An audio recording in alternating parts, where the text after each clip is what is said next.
Hey guys, what's up? My name is Sean Wayne and today tara pag-usapan nga natin itong article na actually ni-release December 19 pa. So kasagsagan to ng mga major exams natin, hindi natin napagtuunan ng pansin, but ngayon pag-uusapan natin. Ayon nga dito sa article ni Enquire.net, 500B ayuda for 48 million poor families included in the 2024 budget. Ayon nga kay Speaker Tambaloslos. Sabi nga rito, palakihin natin guys. Manila, the proposed 5.768 trillion national budget includes almost 500 billion social amelioration program or ayuda for at least 12 million poor and low-income families or estimated 48 million Filipinos. Dito medyo naguluhan ako. Ilan ba talaga? Ano ba talaga yung tunay na number? At least 12 million low-income families or estimated 48 million Filipinos. Diba? Ayon nga rin sa kanya, for the first time under the administration of the President Ferdinand Marcos Jr., we are allocating half a trillion. Yes.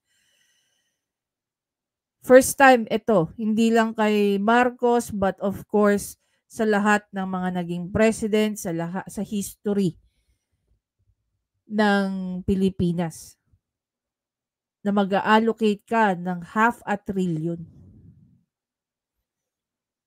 paayuda. Tinalo mo pa, no? Konting-konti na lang, dikit na kayo ng DepEd na may hawak ng pinakamalaking budget. 'Di ba? Pero sino ang beneficiary ng half a trillion na to? In 12 million poor Filipinos or estimated 48. So, hindi natin alam kung sino ba talaga ang beneficiary ng half a trillion na pesos na to. Or about 9% of the national budget as an assistance to the poor and household with insufficient income. Romualdo said as he thanked the Ako Bicol, diba? Familiar names. Chairman of House of Committee on Appropriations, Senator Sonny Engara, Chairman of the Senate Finance Committee, and his colleagues for a job well done in crafting a pro-Filipino budget under the Marcos administration. Imagine niyo guys, no? Whether 48 million or 12 million ang magbe-benefit dito sa half a trillion pesos na to. Sino ang pumupondo sa half a trillion pesos na to at sino ang nakikinabang? Doon ba sa half a trillion na to, at least man lang, isa, dalawa, sa 12 million beneficiaries, may malaking tax na ipinasok dito makikinabang? Diba? Imagining mo, we are hoping that in some way, we are able to support the people who badly need government help to get them through hard times. Here's the thing though. One of, sabihin na lang natin, overused na quote about life, about helping. Do not give them fish. Teach them how to fish so that they can feed themselves their entire life. Anong ginagawa ng gobyerno natin? They keep on giving ayuda. And then what? Maraming nag-a-agree dito guys, no? Na imbes na bigyan nyo ng pera ang mga taong ito, bigyan nyo ng trabaho. Pautangin nyo para magkaroon ng negosyo. Para yung perang inutang nila, once na ibalik nila, mapupondohan ng isa pang Pilipino overtime. So either employed or business owner ang isang Pilipino at hindi puro tanggap na lang ng ayuda. 'Di ba?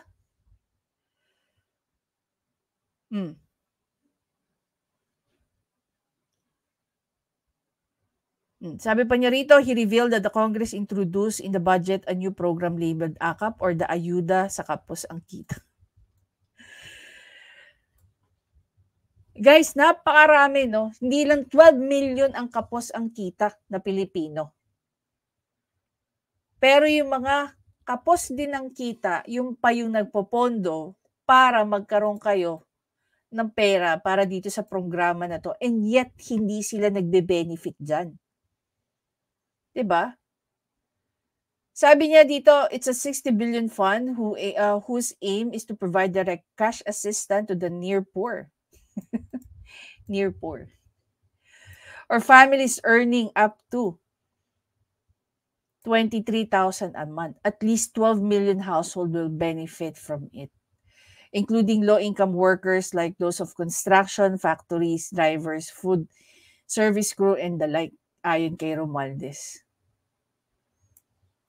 23,000 a month. Magkano bang starting ng mga nasa call center?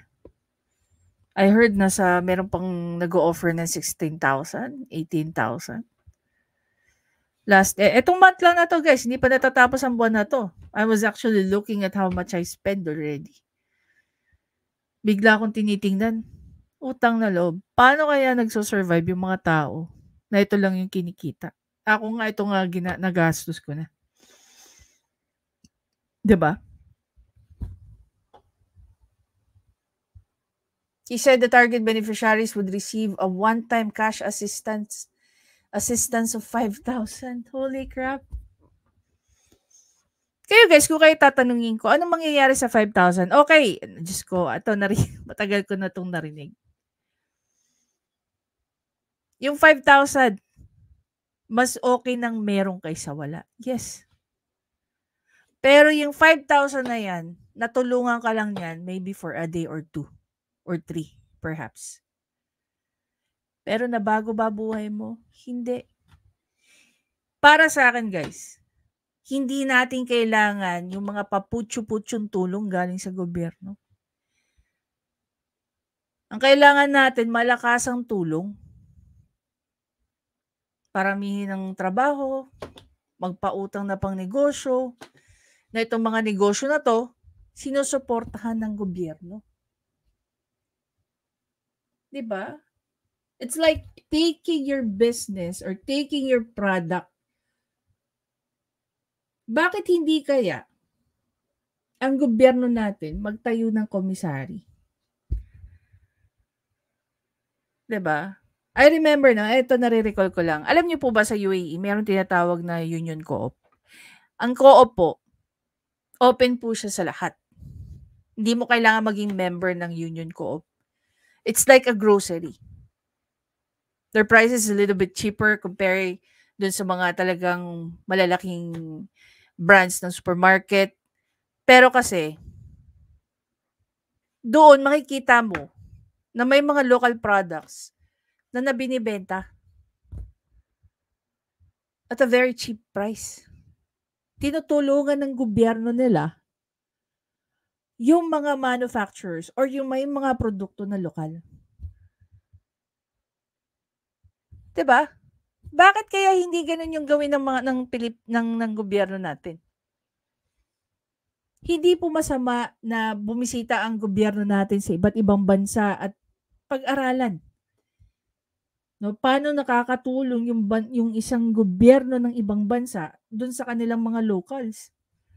Na pwede nating ma-adapt, na pwede nating i-implement. Diba? Na pwedeng makatulong sa mga Pilipino. I'll gonna give you one example. There was, I think, 2 or 3 years ago, bumisita ako sa isang probinsya dyan sa Quezon. Alabat. Alam niyo, gustong-gusto ko yung programa ng kanilang mga politician doon. I was told that back then, ang Alabat po ay nagmamanufacture or nagpro-produce rather ng kalamansi. They are known for that. Ang Alabat Quezon po ay isang island province. Ngayon, nakita sila ng mas magandang opportunity. Yun ang pagpuproduce ng palm sugar. Ngayon, ang gustong gawin ng LGU, ng mga LGU dyan sa Alabat, tulungan ng kanilang mga constituent na makaproduce ng ganyang klaseng produkto. And as a province, binibenta po nila yan. Alam niyo ba kung gaano kamahal sa ibang bansa ang palm sugar? At kung paano pinapatronize ang palm sugar sa ibang country? Because of, sabihin na lang natin, ang palm sugar ay isa sa pinakamababa ang glycemic index. Kung ikukumpara po natin yan sa regular table sugar. Ang presyo po ng palm sugar, halimbawa na lang sa UAE na nanggagaling sa Thailand, presyo po ng about 2 to 3 kilos. Yung 1/4 doon, 2 to 3 kilos na yung presyo dito. Ganon kamahal ang palm sugar sa ibang country.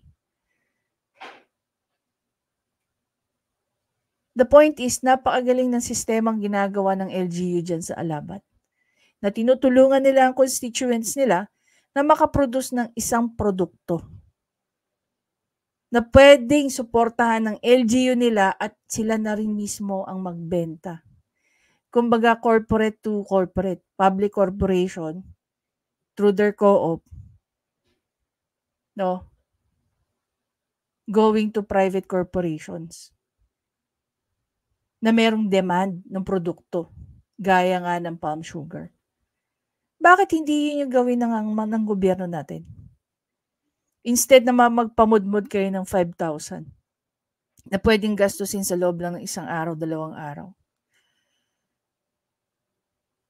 Yung iba nga naalala nyo ba yung memes nung panahon ng pandemic? Ano nangyayari nun? Yung 8,000 pinang-rebound. Meron pa nga dyan, ininvest sa drugs. Diba?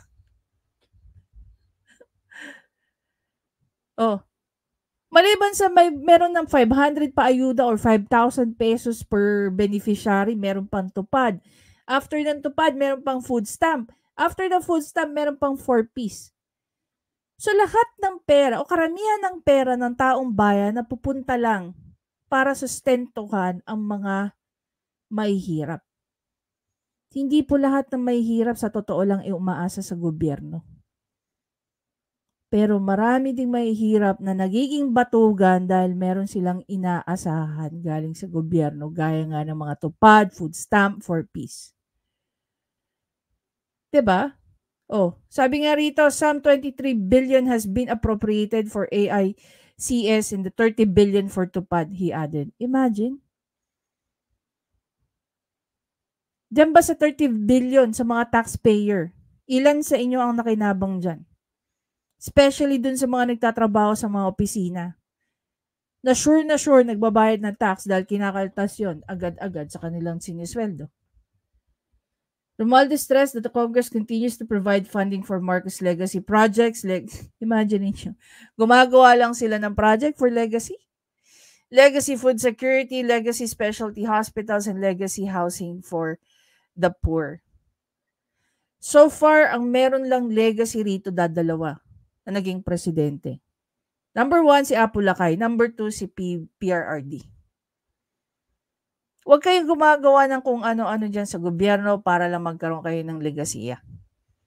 Di ba dapat ang priority ng gobyerno natin, pagsilbihan yung bayan, hindi yung maaalala kayo kung paano kayo namuno? Sa lagay na to, iba na nang naalala natin, di ba? For legacy food security, we allocated 5 billion to support our farmers for irrigation, seeds, fertilizer, yada, yada, yada. Another 5 million is appropriated for the buying of produce at market price, he said. This reminds me, no? Naalala nyo ba na meron isang taga-Department of Agriculture na kinasuhan sa Ombudsman? Dahil sa, I think it's the presyo of bigas. Something like that. Basta, it is something to do with the kadiwa. Ayan, may kinasuhan. By providing much needed capital in buying their harvest, we will not only create jobs and assure the income of our farmers, we can ensure supply affordable and high quality local rice. Talaga. Nakausap niyo na kaya ang DA Secretary patungkol dito? Kasi dito we can ensure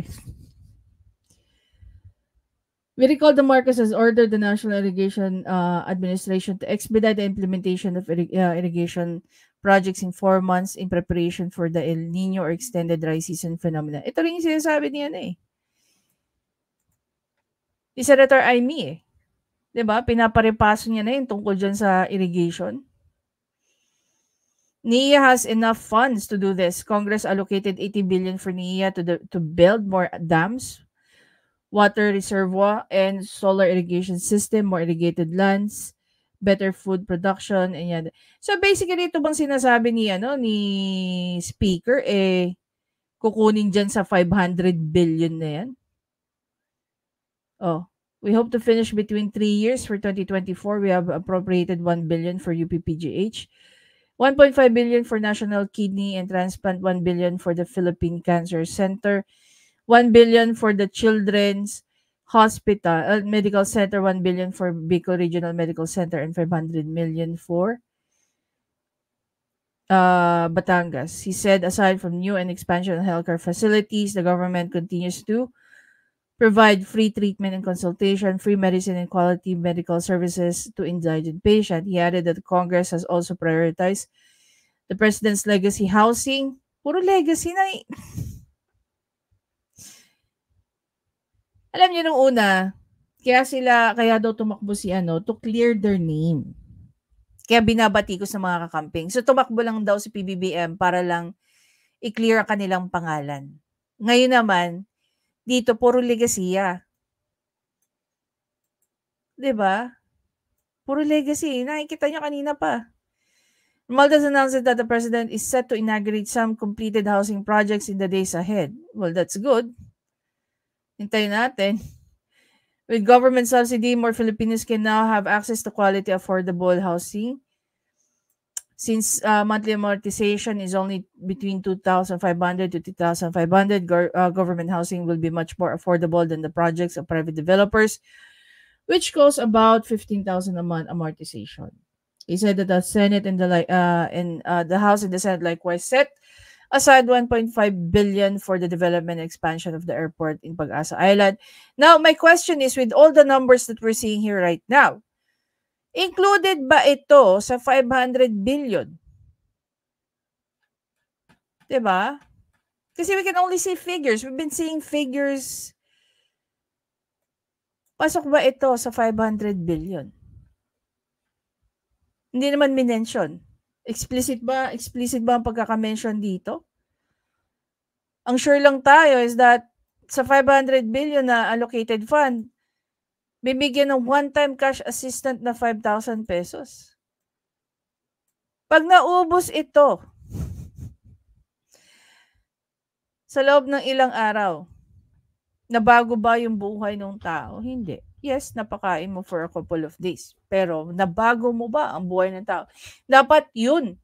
Yun sana ang maging goal ng administration ni PBBM. Mabago ang buhay ng tao. 'Di ba?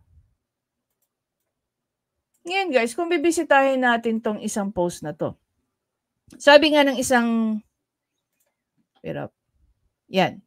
Sabi ng isang Jasper John Volswick, ang 500 billion na budget para sa ayuda sa 2024 ayon kay Speaker MR. Nung naka-lockdown ng Bayanihan 1, tayo ay may budget na 142 billion lamang at namigay ang PRRD. Government ng 8,000 kada pamilya. Guys, lahat halos ng Pilipino affected ng ayudang to. Ito ay noong 2021. Noong 2022, 165.05 billion ang budget ng ayuda. Pero hindi po lahat ay ginamit lamang sa ayuda. Ginamit po ang iba dyan sa COVID support like contact tracer, COVID personnel, mobilization, and mga mask and PPE gowns and yada yada yada. At yung 2 taon na yan, nagkautang ang bansa ng 300 billion. Sa isang banda sa ngayon na wala ng COVID, ayon kay Speaker Martin Tammy Romualdez, ang gobyerno daw ay may budget na 500 billion para sa ayuda. Nahigitan pa ang budget ng panahon ng ang Pilipinas ay infected na 500 billion para sa ayuda. Bakit ang laki? Para sa ayuda sa mga Pilipino, bakit marami bang jobless na mga Pilipino para ano pa at nagpupunta ka sa iba't ibang bansa to convince investor kung ang mga Pilipino ay nananatiling walang trabaho? Dito sa post na 'to guys, I receive about 85 comments. And at the time of, making a reaction, may nakita nga akong news na yung pagpunta-punta daw ng ibang bansa, 'no, ni PBBM,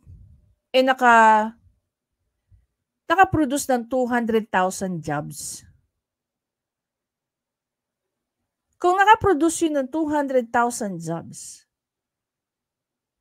bakit kailangan mo ng 500 billion para sa ayuda?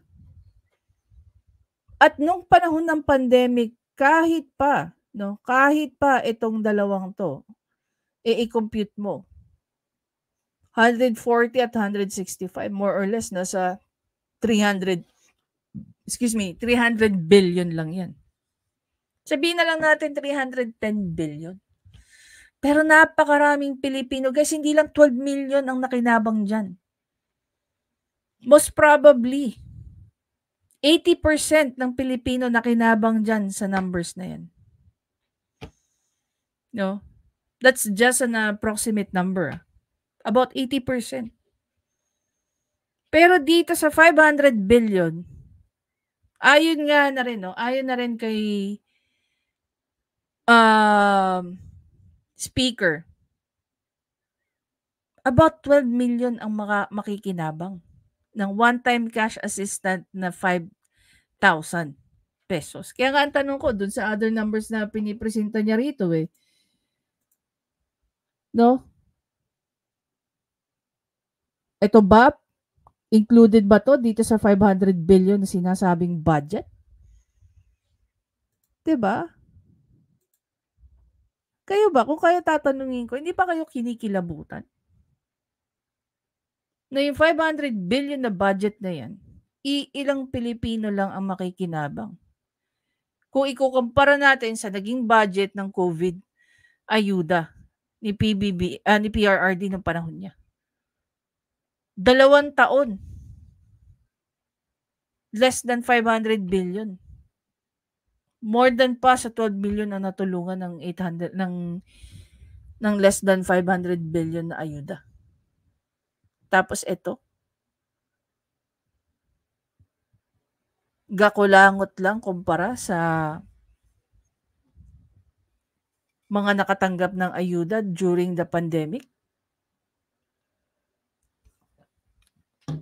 As apart from that, may 500 billion ayuda ka na, may tupad ka pa, may food stamp ka pa, may 4-piece ka pa.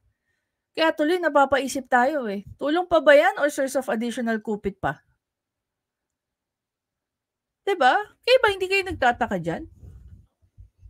Ako ni alin dito ni alin dito hindi ako mula tupad, food stamp, 4-piece. Hindi po ako beneficiary.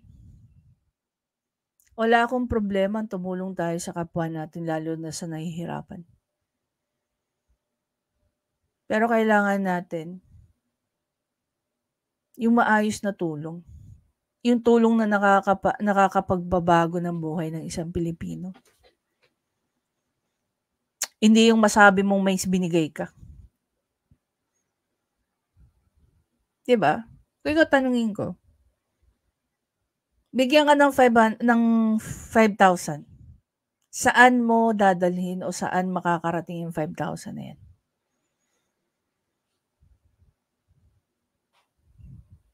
Diba? Anyway guys, maraming salamat sa panonood. Please don't forget to subscribe, like, and comment. I-share nyo na rin yung thoughts nyo tungkol dito. Tama ba na mamigay na naman ng additional 5,000 pesos kung ikaw beneficiary ng tupad, food stamp at 4-piece? Anong pakiramdam mo bilang isang taxpayer? Lalong-lalo na kung ikaw yung taxpayer na nagbabayad ka ng taxes tapos may ibang tao nakikinabang ng binabayad mo. Sinasacrifice mo yung sarili mong income na sana para sa pamilya mo, ang nangyayari na pupunta sa gobyerno na ginagamit para lumakas ang kanilang mga pangalan dahil sa mga paayuda na 'to.